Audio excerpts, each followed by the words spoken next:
Welcome back to our channel. இந்த லோகோவை பார்த்தீங்கன்னாலே கண்டுபிடிச்சிருக்கீங்க நம்ம இன்றைக்கி என்ன விளையாட போகிறோன்னு. எஸ், இன்றைக்கி நம்ம கிராணி தான் விளையாட போகிறோம். இதில் ஒரே ஒரு டிப்ஸ், எனக்கு தெரிஞ்ச டிப்ஸும் சொல்லியிருக்கேன். வாங்க விளையாண்டு பார்க்கலாம். எல்லாத்தையும் கொடுத்து கிராணி டே 1 வந்துடும்.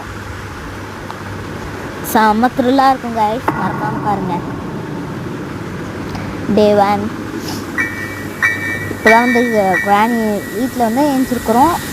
ஏஞ்சிட்டு ஃபஸ்ட்டு ஏந்திருக்கோம். ஒன்றுமே புரியல. ஃபஸ்ட்டு இந்த ஜார் எடுத்துக்கலாம், அப்போ தான் கிராணி எங்கே இருக்கான்னு தெரியும். இங்கே இருந்தால் தான் நம்மளுக்கு ஒரு தைரியம் நம்பிக்கை எல்லாம் வரும். இதனால் ஜாரை போட்டு வரைச்சாச்சு.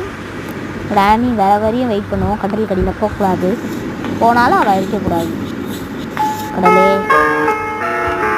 கிராணி வந்துட்டுருக்கா கைஸ், வந்துட்டா. நம்ம என்ன பண்ணுறோம், பார்த்துக்கலாம். நம்ம ஐயோ போச்சுலாம். எத்தனை பேர் இந்த மாதிரி நினச்சிங்க கைஸ்?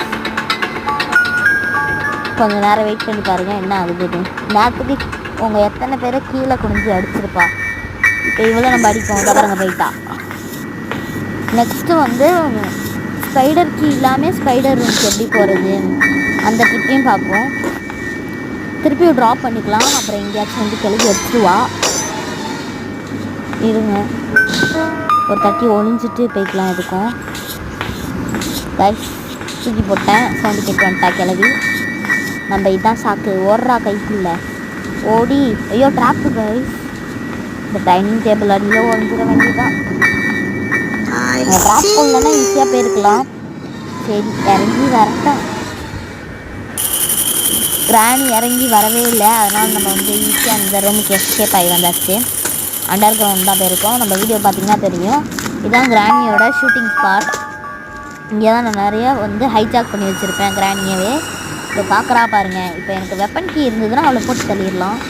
இல்லாத பட்சத்தில் ஸ்பைடர் ரூமுக்கு போகணுன்றதில் நம்ம உள்ளார வந்து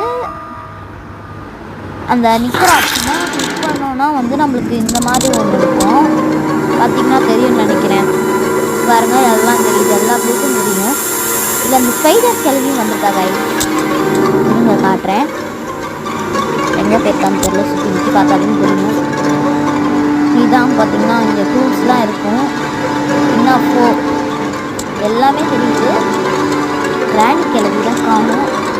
சரி பார்த்தா இப்போ தான் அந்த ஸ்பைடர் கிளவி போகிறான். குதிச்சிட வேண்டி தான். அந்த ஏரியாவில் குதிச்சா வரலாமா?